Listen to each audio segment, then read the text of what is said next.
Namaskar, this is Firstpost and you're watching Vantage with me, Palki Sharma.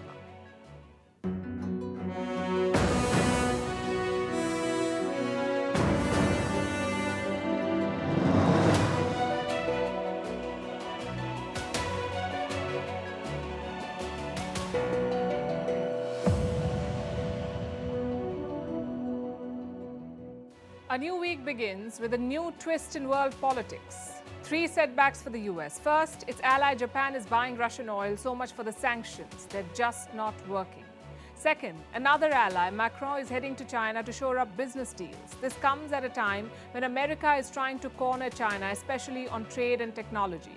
And third, BRICS countries are looking to dump the dollar in favor of a common BRICS currency.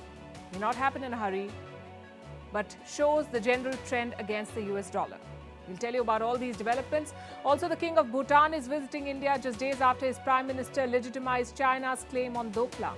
The Saudis are mending ties with Syria as the sands continue to shift in West Asia. And a question we're asking all of you: will you pay for the Twitter blue tick? Write to us. We'll tell you who's not paying and why it's such a big debate.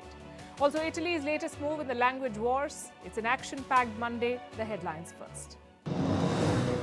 A bomb blast at a cafe in St. Petersburg kills a top Russian military blogger. Moscow claims Ukrainian special services were involved in the attack.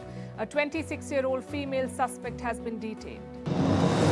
The World Bank is worried about China's loans to Africa. Its president calls for more transparency. The warning comes as countries like Ghana and Zambia struggle to repay their debts to Beijing. Malaysia to abolish the mandatory death penalty. The parliament has passed a bill. So far, convictions for offences like murder and drug trafficking came with automatic death penalties, but now judges can hand out a jail term. Finland's Prime Minister Sanna Marin defeated in Sunday's general elections. Marin's party has finished third. The right-wing National Coalition Party won the tight race. 37-year-old Sanna Marin became the world's youngest Prime Minister in 2019. And French Minister Marlene Schiappa is under fire for appearing on the cover of the Playboy magazine. Her decision has angered her colleagues. This comes at a time when the Macron government is facing violent protests over pension reforms.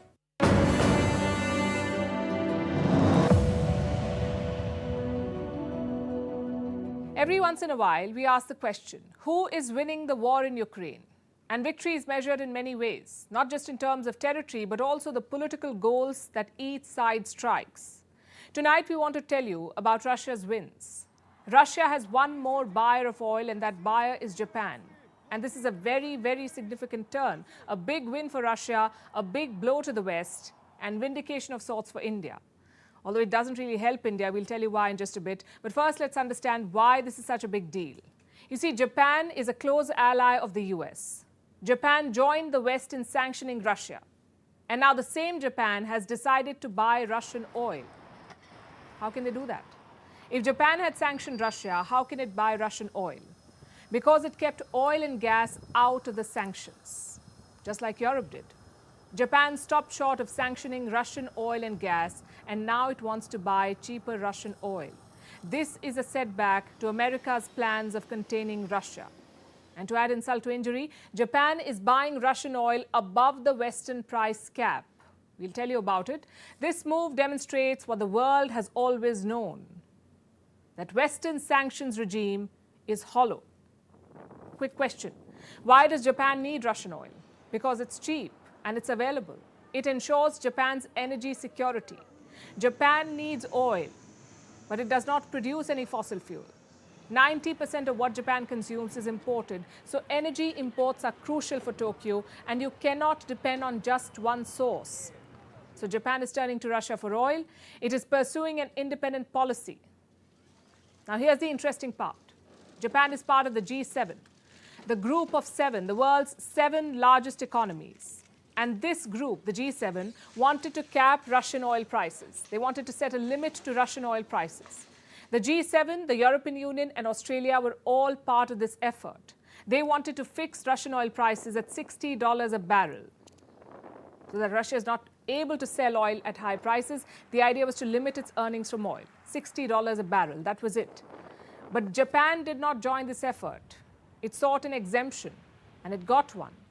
With this, Japan was able to buy more Russian energy. Now look at the numbers.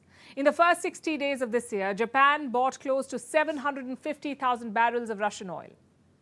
How much did Tokyo pay for this? About $52 million. That comes to under $70 per barrel, but that's more than the Western price cap of $60 per barrel. And this is not a one-off case. Japan has no plans to stop buying Russian oil.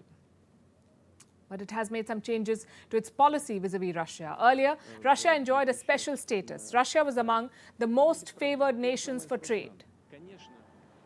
Well, this is a tag that is given to countries that enjoy favorable trade terms. Most favored nation, that's what they're called. Russia had that status in Japan. But after the war in Ukraine, this tag was taken away. And last week, Japan decided to not restore it, at least for one more year. So tariffs on Russian goods will continue, but none of this will impact Russian energy supplies. They won't face any tariffs, the oil supplies. So much for isolating Russia. Europe has been doing the same. Since last year, it has imported goods worth $186 billion. These are among the top allies of Ukraine. And then we have Pakistan, also an ally of Ukraine. Pakistan is supplying ammunition to Ukraine, and now Pakistan is also buying Russian oil. Reports say Pakistan will order Russian crude oil next month. We don't know how it will pay for it, but this is from Pakistan's finance minister. He said the first order will be placed in the month of May, and 4 weeks after that, the deliveries will be made. Reports say Moscow has promised a discount to Islamabad. So clearly, Western sanctions are not working. But more bias for Moscow is not great news for India. You see, when the demand increases, the cost advantage may go. And prices are already rising. In the month of March, the price of Russian crude shot up because of increased demand. And today, oil prices went up again. That's because of a surprise decision by OPEC+. This is a cartel of oil producers, OPEC+. It's the largest energy cartel in the world. And they've decided to reduce oil output. They will cut exports by 1 million barrels a day. And Russia is part of this group, OPEC+. And Russia too will cut production. How does it help them? It's simple economics. The demand is high. They will cut supply, so the prices will go up. Indian importers are gearing up for this. Reports say India is ready to pay more for Russian crude, and China too wants to buy more. With zero COVID gone and the economy up and running, China is hungry for oil. And Indian importers will compete with China in the energy market. Today, prices increased by over 5%. 1 barrel of Brent crude was trading at above $84. The rupee is showing signs of stress. Reports say OPEC supply cuts could weaken the Indian rupee. How will all of this impact India? This is a developing story. Expect more in the coming days. So one US ally is buying Russian oil. Another is visiting China. We're talking about French President Emmanuel Macron. He's going to China. With him will be European Commission President Ursula von der Leyen. They're scheduled to meet Chinese President Xi Jinping on Wednesday. And Macron is taking a delegation of French business leaders with him, much like German Chancellor Olaf Scholz did last year. He visited China. Now the French president and the EU chief are going. The trend is quite clear. With zero COVID gone, Europe is looking to get back in business with Beijing. It may seem a bit hypocritical because every other week, Europe chastises China for supporting Russia. They keep needling China over its oil purchases from Russia. They keep complaining about China helping Russia bypass Western sanctions, and yet when it comes down to it, European business interests trump Ukrainian lives, it seems. Let me show you the numbers. In 2020, China overtook the US as the EU's top trade partner. Bilateral trade was $709 billion. This is between China and the EU in 2020, the year China exported a pandemic, $709 billion. In 2021, when the pandemic was still raging, trade went up to $732 billion. And remember, this was despite zero COVID. Between 2019 and 2021, the EU's imports from China went up by 30%. And Europe too has been pouring money into China. Between 2018 and 2021, Europe made up 80% of global investment in China, 80%. The volumes are very high, so much so that Europe-China trade has been described as too big to fail. which explains why European leaders go to China all the time, despite domestic and international tensions. Take the case of Macron. He's traveling while his country is rocked by protests, because Europe depends on Chinese trade. So when they say tough words, slamming China, it means very little.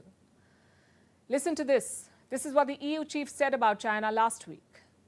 Far from being put off by the atrocious and illegal invasion of Ukraine, President Xi is maintaining his no-limits friendship with Putin. These escalatory actions point to a China that is becoming more repressive at home and more assertive abroad. This is why it is vitally important that we ensure diplomatic stability and open communication with China. I believe it is neither viable nor in Europe's interest to decouple from China. Our relations are not black or white, and our response cannot be either. She started by criticizing China, then went on to say that Europe-China relations are not black and white, which is all very well and convenient. And now she's heading to China. Reports say the EU chief will take a tough stand with President Xi Jinping. She's supposed to be the bad cop in the meeting, which means Macron will likely play the good cop. Of course, they'll discuss the war in Ukraine and urge China to help. They'll try and pressure Xi Jinping into using his influence over Russian President Vladimir Putin. China is expected to push its 12-point peace plan, the same one that Xi unveiled in Moscow last month.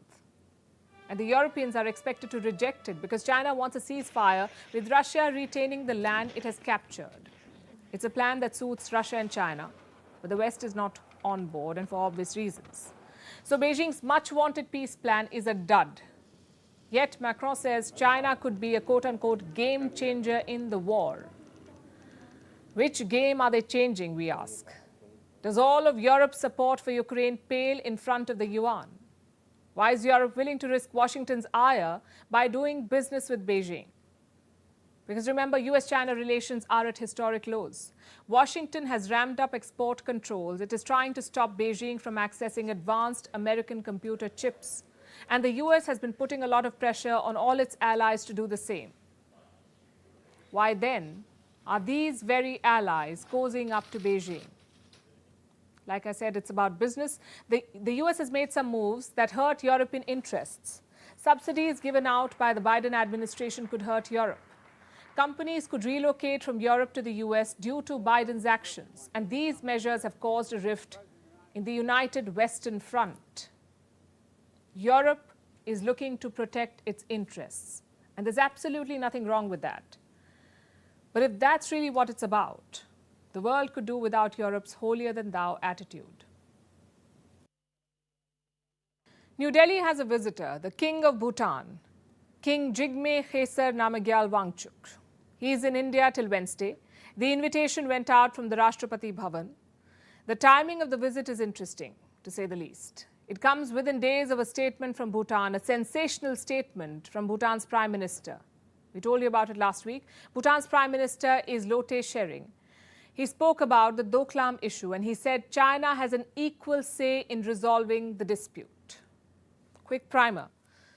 Doklam is a part of Bhutan. China stakes claim on it. In 2017, China tried to build a road through it, through Doklam. Bhutan sought India's help. And India almost went to war with China over it. Let me repeat that. India almost went to war to secure Bhutanese territory. And now Bhutan is legitimizing China's claim on it. So India was concerned. Last week's statement led to a lot of speculation. Was India losing influence? Was Bhutan making undue concessions to China? And how would it impact India's security and territorial integrity? We discussed all of it last week because this is a very sensitive and strategically important piece of land we are talking about. And in this backdrop, the King of Bhutan has landed in India. It's a 3-day visit. He's not traveling alone. With him is the Bhutanese foreign minister, also some other senior government officials. The King's itinerary is packed. He will have 2 high-profile meetings in India, one with India's President, Draupadi Murmu, and another with India's Prime Minister, Narendra Modi. And the significance of this cannot be overstated. Do you remember when the King of Bhutan was in India last? In 2022. He was on his way to the funeral of Queen Elizabeth. He made a stopover in Delhi. It's not even been 1 year since then. And a lot has happened since his last visit. China and Bhutan have held border talks. Bhutanese officials have been traveling to Beijing for discussions. And in the days ahead, a Chinese technical team is expected to land in Bhutan. So there's been a lot of engagement. And apparently some progress too. India was watching all of this when the Prime Minister of Bhutan made his statement. Let me recap for you what he said. He was talking about Doklam, and I'm quoting, "It's not up to Bhutan alone to solve the problem. There are three of us. There is no big or small country. There are three equal countries, each counting for a third." So Bhutan's Prime Minister gave an equal say to China, and this has direct implications for India. Like I said, the Doklam Valley is strategically important. It connects India's northeastern states with the rest of the country. Chinese control on Doklam could hurt India's access to the northeast. So India has been backing Bhutan's claims on Doklam. In 2017, there was a standoff. China wanted to build a road and India sent troops to halt Chinese construction. That standoff lasted for 73 days. Now China has changed tack. It is trying to get Bhutan to settle the dispute diplomatically and to not involve India. New Delhi did not comment on the Bhutanese Prime Minister's statement, but the media in India covered it, and Bhutan issued a clarification. It said there was nothing new in the Prime Minister's statement. There was no change in Bhutan's position. Some Bhutanese experts have also weighed in. They said Indian media reports have blown the issue out of proportion. Again, New Delhi has chosen silence for now and refuses to link the king's visit with the Prime Minister's statement. It's being said that the visit was planned some time back.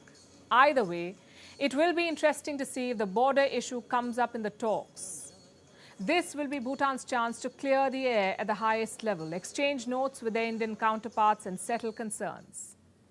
As for India, it cannot afford to get this one wrong. Meanwhile, the downfall of the dollar remains work in progress. The US dollar is facing a backlash. We told you about this last week. We got a lot of positive feedback on that story, so thanks for that. Tonight, we'll bring you the second part of our story. This one is about alliances, about countries joining hands to challenge the US dollar. At the forefront of this is BRICS. That's Brazil, Russia, India, China, and South Africa. BRICS. These are the biggest emerging economies in the world. BRICS represents 41% of the world's population, 24% of the world's GDP, and more than 16% of the world's trade. Now, Russia thinks that BRICS should do more, so it has floated the idea of a common currency. The first indication came in January. Russia's foreign minister had issued a statement then. I have a copy with me. This is what Sergei Lavrov said. Serious, self-respecting countries are well aware of what is at stake and want to create their own mechanisms to ensure sustainable development. It is in this direction that the initiatives that have been voiced recently about the need to think about creating our own currencies within the framework of BRICS. This was about 3 months ago. The idea is now gathering steam. Reports say they're working on a proposal which is likely to be taken up in August. That's when the BRICS summit will be held in South Africa. Russia has been pushing for this since last year. The Russian president backs the idea. Last year he said, and I'm quoting, "The matter of creating the international reserve currency based on the basket of currencies of our countries is under review." Russia has its own reasons to push for this. It is under Western sanctions. Its access to the global banking system has been limited. It cannot use the US dollar freely, so it is pushing for a new global reserve currency. And the other members of BRICS seem open to the idea. They too want to challenge the dollar's hegemony. How will this happen? A Russian lawmaker shared the way forward. His name is Alexander Babakov. He is the deputy chairman of Russia's State Duma. That's the lower house of the Russian parliament. Here's what Babakov said, and I'm quoting. "The transition to settlements in national currencies is the first step. The next one is to provide the circulation of digital or any other form of a fundamentally new currency in the nearest future." So that is the way forward. And some of this is already happening. like the settlement of trade in national currencies. India has an agreement with Russia. It's called the rupee-ruble trade mechanism. India pays for Russian goods in rupees and Russia earns in rubles. They do this with the help of special Vostro accounts, and this has led to a boost in bilateral trade. Let me show you some numbers. In 2022, India's trade with Russia touched a record. It was valued at $30 billion, 30 billion. This is believed to be an all-time high. Of course, this surge was fueled by oil purchases, but Russia has more expectations from India. It is banking on India for more support, wider support. In fact, President Putin has unveiled his new foreign policy. They've published new guidelines in Moscow, a handbook of sorts, you could say, for Russian diplomats. And what does it say about India? I'm quoting again. Russia will continue to build up a particularly privileged strategic partnership with the Republic of India with a view to enhance and expand cooperation in all areas on a mutually beneficial basis. And Russia has similar hopes from China. The plan for a BRICS currency cannot materialize without help from India and China. Russia needs support from both of them. And it's not going to be easy. Will China, that wants the yuan to replace the US dollar, agree to a BRICS currency? And would India want economic integration with China, especially given the challenges at the border? These conflicting priorities are the biggest roadblocks before the BRICS today. But that doesn't take away from the fact that they're all ready to dump the dollar. The dollar's dominance is clearly under threat. Meanwhile, here's another geopolitical battleground, the Pacific island nation of Vanuatu, a country made up of about 80 islands. They house around 319,000 people. And this island nation, like others in the region, is caught in a tussle between the US and China. We'll start with the latest development. The US plans to open an embassy in Vanuatu. This was confirmed by the US State Department, and this is another move to counter China, to limit China's growing influence in the Pacific. So far, the US had a representative not in Vanuatu, but in a country nearby, in the island nation of New Guinea. But now the Americans will set up a new embassy dedicated to Vanuatu, and this marks an important shift. It shows that America is serious about holding on to its influence in the region. Historically, Washington viewed the Pacific as its backyard. It has defense agreements with most of these island nations. And these agreements give the Americans exclusive rights. They can navigate through certain parts of the Pacific. Now look at this map closely and you'll understand. You'll see that these islands are closer to Asia and Australia than to the US. So how does the US dominate the region? With the help of military bases. The Americans have a naval base in Guam. What is Guam? For all intents and purposes, Guam is an American colony in the Pacific. It sits on a vantage point. It has a strategic location, and this helps the US extend influence over the Pacific Islands. Also, it brings the Americans within striking distance of China, and China is very aware of that fact. So over the years, China has tried to wean away these islands from the US. It uses money, threats and bribery and everything in between to sway the islands. And China's moves have been working. Case in point, the Solomon Islands. That's another Pacific country. In 2019, it officially established diplomatic relations with China. And by 2022, it had signed a draft security pact with China. Beijing has also been pumping in millions into the island nation. It has been sending companies like Huawei to build telecom infrastructure. That's standard Chinese debt trap diplomacy, and the result is this. Last August, the Solomon Islands did not let an American and British ship dock at their ports. This was a clear sign of shifting allegiances. The US has woken up to the danger. It reopened its embassy in the Solomon Islands earlier this year. This was done after a gap of about 30 years. And this is what the White House had to say about it. So I'm here to discuss with the President and other members of his team our desire to maintain close relations with the Solomons. We've quietly underscored that there are a few areas that we would have concerns by if, for instance, the Solomons chose to work in a manner that would encourage or support military power projection in the region. We think those steps would be unwelcome not just to the United States, but for other countries in the Indo-Pacific. So look, we're working closely. We're working closely with all the countries in the Pacific. We recognize the challenges, but we're here to continue dialogue. Coming back to Vanuatu, a similar game is being played on the island. China and the US are trying to one-up each other. Biden has promised millions to the entire region. This includes Vanuatu and other nations like the Marshall Islands and Micronesia. A key part of the funding is to fight the impacts of climate change.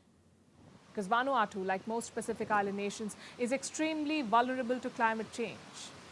It recently faced multiple cyclones, and China was quick to open its checkbook. We express our sincere sympathies to Vanuatu for the recent back-to-back cyclones and other disasters it experienced and the serious financial loss it has endured. Foreign Minister Chin Gang sent a message of sympathies to Foreign Minister Jotham Napat soon after the disaster struck. The Red Cross Society of China has provided $100,000 in emergency humanitarian cash assistance to Vanuatu. That was from early March. And now Washington is opening an embassy in Vanuatu. It's likely to prevent a Solomon Islands-like situation and to stay a step ahead of Beijing. Whatever happens next, one thing is clear. The Pacific Island nations are now caught up in the US-China rivalry. In the short term, they will get money and courtship from both sides, but in the long term, they may come to miss their old obscurity. Now to West Asia, where it's never a dull day. The region is witnessing a reset. Saudi Arabia and Syria are getting cozy. They could soon restore diplomatic ties. Syrian President Bashar al-Assad could visit Saudi Arabia next month. It seemed impossible until recently, but now it's happening. Assad is being welcomed back into the Arab fold, almost a decade after he was shunned. But some relations still remain tense, like with Israel. Israeli airstrikes in Syria continue. Tonight, we'll try to look at the big picture. What does the Saudi-Syria truce mean for the civil war? It's been on for more than a decade, and it has devastated Syria. Also, where does all of this leave players like the US and Israel? Our next report explores. Syria was known for its ancient cities. Today, it's known for its ghost towns.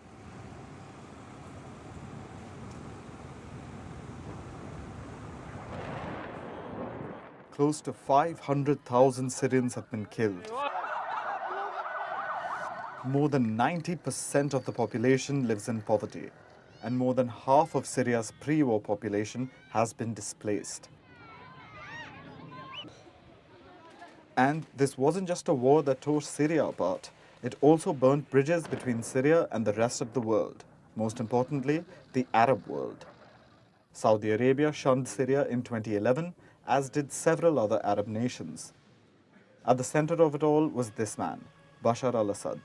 He was dubbed a dictator, accused of unspeakable atrocities on dissidents. But a decade is a long time. Today, most of the world has come to terms with Assad's reign in Syria, and so has Saudi Arabia. Reports said Riyadh and Damascus are in talks to restore ties. Saudi Arabia is looking to open its embassy in Syria after a decade. But the full picture emerged only on Sunday. Reports say Saudi Arabia will invite Bashar al-Assad for the Arab League summit next month. The Arab League is an association of 22 Arab nations from West Asia and North Africa. Syria was ousted from this organization in 2011. Now it's making a comeback. So not only is Saudi Arabia going to normalize relations with Syria, it's also paving the way for Syria's re-entry into the Arab League. Assad has been on a diplomatic spree. In February, the Syrian leader traveled to Oman. In March, he visited the United Arab Emirates. He also flew to Moscow to meet Russian President Vladimir Putin. And last week, Syria's foreign minister was in Egypt. The trend is quite clear. The Arabs are taking Syria back into the club. The civil war in Syria has reached a stalemate. There's a ceasefire in place since 2020, but violence has not ceased. Last year, the war claimed over 3,800 lives. But none of it has been able to shake Bashar al-Assad's grip on power. Russia and Iran have his back. For all practical purposes, the attempt to dislodge Assad from power has failed. The Arab nations now want to make peace. Syria wants it too. Its economy is in crisis. Inflation is soaring. The currency has plunged and there are severe fuel shortages. Syria can do with Arab support. But there are still holdouts. Neither Israel nor the United States are in favor of this truce. Syria is too close to Russia and Iran, both adversaries of Washington. As for Israel, its airstrikes in Syria continue. Israel claims it conducts these strikes to neutralize Iranian targets. Israel has already conducted 9 airstrikes in Syria since the year began. 6 of these came in March alone. So far, Israel had a free pass to conduct these strikes. That could change if Syria convinces its new Arab friends that Israel's strikes need to stop. Israel may not agree, and it could complicate its desire to establish formal relations with Saudi Arabia. There are a lot of ifs and buts, but there's no denying the fact that Assad has emerged stronger at the expense of his country.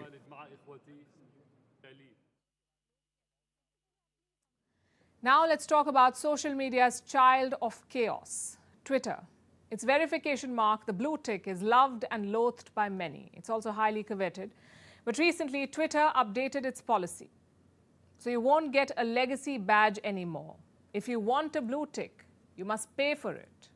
The question is, will you? A lot of people refuse to pay. And this list includes some big names, like the White House, and news organizations like the New York Times and Washington Post. They won't pay for the blue tick, they say. Elon Musk, though, justifies the decision. He says it will make Twitter more egalitarian. But the new policy, like a lot of his policies, is proving to be disruptive and not necessarily in a good way. Here's a report. Twitter made a big announcement about its blue ticks last month. CEO Elon Musk said it will start charging for the verification badges. Users must pay $8 a month, while organizations will have to pay $1,000 a month. It was supposed to be implemented 1st April onwards. Well, 1st April has come and gone, but blue ticks have remained. Except on one account. It belongs to the New York Times. It faced Musk's April Fool's prank, an immature one. He retaliated after NYT refused to pay for the blue tick. Musk had it removed.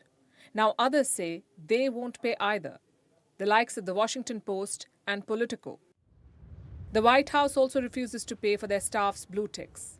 Celebrities are criticizing the fee-paying system, including basketball great LeBron James and rapper Ice-T. Earlier attempts to roll out a paid verification system failed. Last year, Twitter tried to interplay between old and new checkmarks. They put the site at risk. Repeated outages were reported. There was a surge in impersonation accounts. And this is a telling example of what could come. If Musk does manage to go ahead with this rollout, it could completely change how Twitter is used. He wants to change the lords and peasants system. But the prestige matter of owning blue ticks aside, it could cause serious trust issues too. It will not be possible to quickly check if a public figure's account is legitimate. This is a breeding ground for misinformation and fake news. And it's not only about what happens after the policy rollout. How trustworthy is the process itself? Removal of verification badges is a largely manual process. Reports say there is no way to reliably remove badges in bulk. This has to be done one by one. Despite such doubts, why is this happening? Because Elon Musk took on billions in debt to buy Twitter. Now he needs to improve the cash flow, and he must do it fast. Last week, a memo from Musk leaked. It revealed how Twitter's worth is now down to less than $20 billion. That's not even half of what Musk paid for it 6 months ago. Apparently, he thinks selling verification badges is the best idea. All while other things are compounding the problems. He has cut over 2/3 of the staff. Twitter no longer has a communications department. The company has borne the brunt of its erratic leader's sporadic decisions. Musk's new shiny toy is an egalitarian Twitter. He also wants it to double up as a golden egg. But will it work? People are hesitant. This could also create a free speech challenge. The paper trail of getting verified could lead some activists straight to arrest. These are the problems glaring at Elon Musk while he transforms Twitter into his pet project. And he has a legacy of not being able to deliver on his promises. Now he may be toying with a system that can cause real harm in trying to become the hero he thinks the world needs. Is he driving Twitter and its millions of users into complete chaos? And we have some disturbing news from Africa. A virus outbreak in 2 African nations has put the world on guard. This too is linked to bats, and it's bringing back fears of how the pandemic began. Of course, nobody wants a repeat, and this one is proving to be deadlier. It's called the Marburg virus. It causes hemorrhagic fever, and the fatality rate is very high. The virus belongs to the Ebola family, which is why countries are worried and have begun issuing advisories. What is the Marburg virus, and how does it spread? Also, should you be worried? Here's a report. A virus that kills half the people it infects and brings about a fever that leads to internal bleeding. Patients bleed in several parts of their body, and it's often the blood loss that takes their lives. The symptoms are unbearable. If you've been to Africa or have come in contact with somebody who has, you should watch out for these symptoms: high fever, muscle pain, bleeding, severe headaches, diarrhea, and vomiting blood. This could mean you have contracted the Marburg virus. The virus belongs to the Ebola family, and it has the world on edge. 2 African countries are battling a Marburg virus outbreak. One is Tanzania, and the other is Equatorial Guinea. In Tanzania, 5 people who contracted the virus have died. Authorities are mapping their contacts and trying to figure out the extent of the virus spread. In Equatorial Guinea, 9 people have died. This was when the country had about 13 confirmed cases. Let me repeat, 9 people died out of the 13 that caught the virus. The virus's fatality rate is the biggest worry. It has a kill rate of anywhere between 24 to 88%. Here's some perspective. Peru has the highest COVID-19 fatality rate, and that's 5%. So the Wuhan virus is a dwarf compared to the Marburg virus. And the world is certainly not prepared for a virus that kills nearly half the people it infects, which is why countries are on alert. On the 31st of March, US Centers for Disease Control and Prevention urged travelers to beware. They've been advised to stay away from sick people and keep an eye out for symptoms. The US is also sending personnel to Africa to help control the outbreak. They're assisting with testing and contact tracing. Saudi Arabia and the UAE have advised citizens not to travel to Tanzania and Equatorial Guinea. Like COVID-19, the Marburg virus has a lot to do with bats. It was initially transmitted to humans from fruit bats. African green monkeys and pigs can also be carriers of the virus. And like COVID-19, the Marburg virus too has a lot to do with labs. The Marburg virus was first recognized in 1967. There were simultaneous outbreaks of the virus in labs across Germany's Marburg and Frankfurt and Serbia's Belgrade. So far, the virus has not made its way out of Africa except in very isolated cases. In the past 40 years, only 2 cases of the Marburg virus have been reported out of Africa. Previously, cases of the Marburg virus have been reported from Ghana, the Democratic Republic of Congo, Kenya, South Africa, Uganda, and Zimbabwe. The most severe outbreak was reported in Angola in 2005. The virus killed more than 300 people in Angola. Now to the million-dollar question. Is there a vaccine against the virus? Unfortunately, there isn't. There's also no proper treatment regime.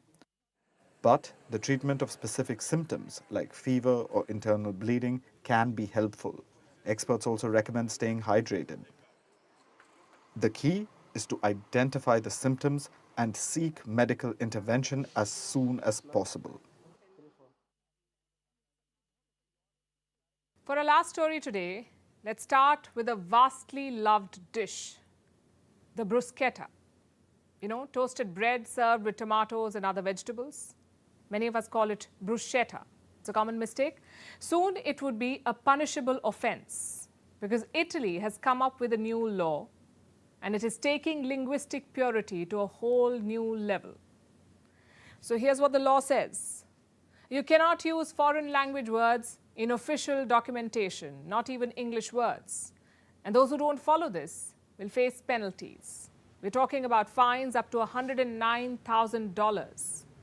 Italy's culture ministry is the new language police. It will monitor the correct use of language and pronunciation. The law has not been passed yet. There will be a parliamentary debate. But it has the support of the Italian Prime Minister, Giorgia Meloni. Those of you watching us from India may remember she was in India last month. Now she's pushing for a language law, and it's not surprising. Meloni has been on a cultural integrity rampage. She's been trying to protect Italy's culture and heritage. Earlier, she backed a ban on synthetic cuisine. Riteniamo poi che questo fenomeno Synthetic food does not guarantee the safeguard of our culture and our tradition. Let's say it with pride. So this is about pride. First the food, now the language. They want to protect it from foreign influence. But the main target of this law is English or Anglomania. Excessive admiration for the English language, that's what it is. The draft bill says it quote-unquote demeans and mortifies the Italian language. And Italy is not the only country saying this. Take a look at India. Many now see English as the colonizer's language, which it is technically. But today more Indians speak English than Brits. So it's our language too, complete with our own words and phrases in it. Nonetheless, the language police sees English as foreign and wants to make Hindi the dominant language. It is mandatory in schools in India. 70% of cabinet papers are now in Hindi. And this has triggered language politics. The non-Hindi speaking states complain about Hindi imposition.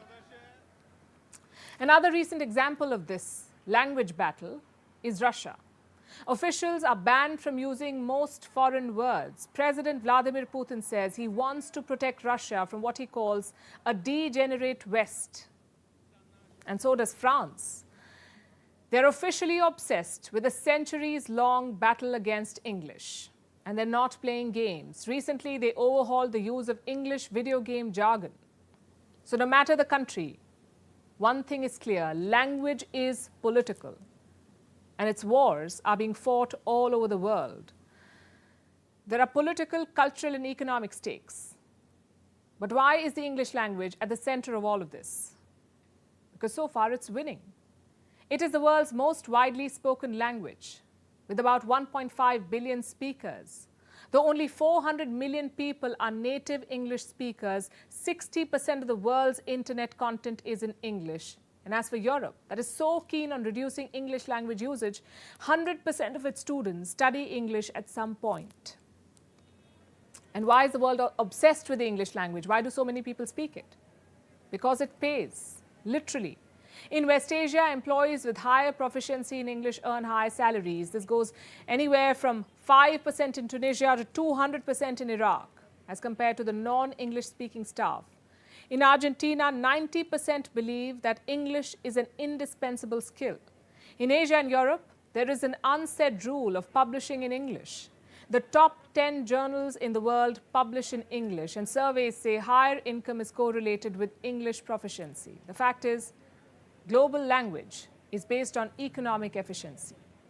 But that does not take away from the fact that it's important to preserve local languages.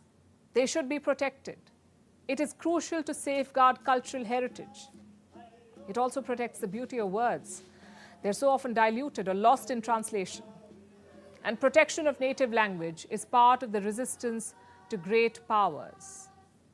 You see, the language debate is a complex one, but it's a war that must be fought, because language can be freeing just as it can be oppressive. After all, the limits of our language mean the limits of our world. And now it's time for Vantage shots, images that tell the story. We're starting with the US. The state of Arkansas was hit by a tornado. We have footage shot by an eyewitness. It shows the sense of panic ahead of the tornado and the destruction that followed.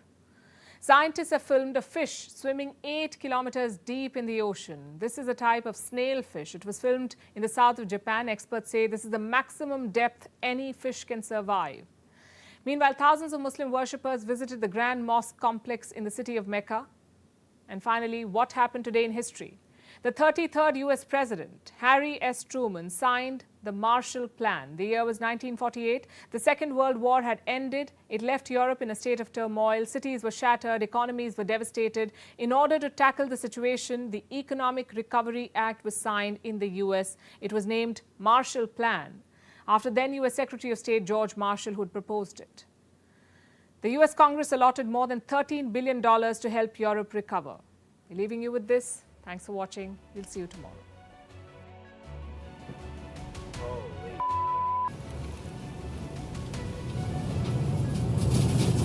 Holy.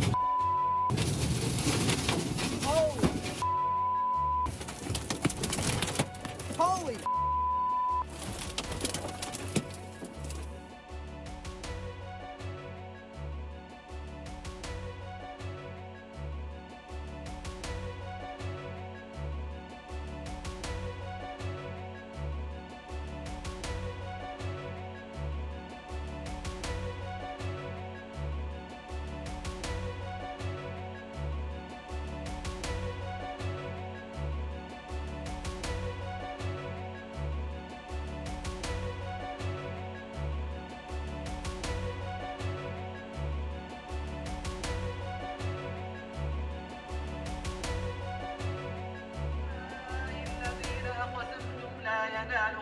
الله برحمة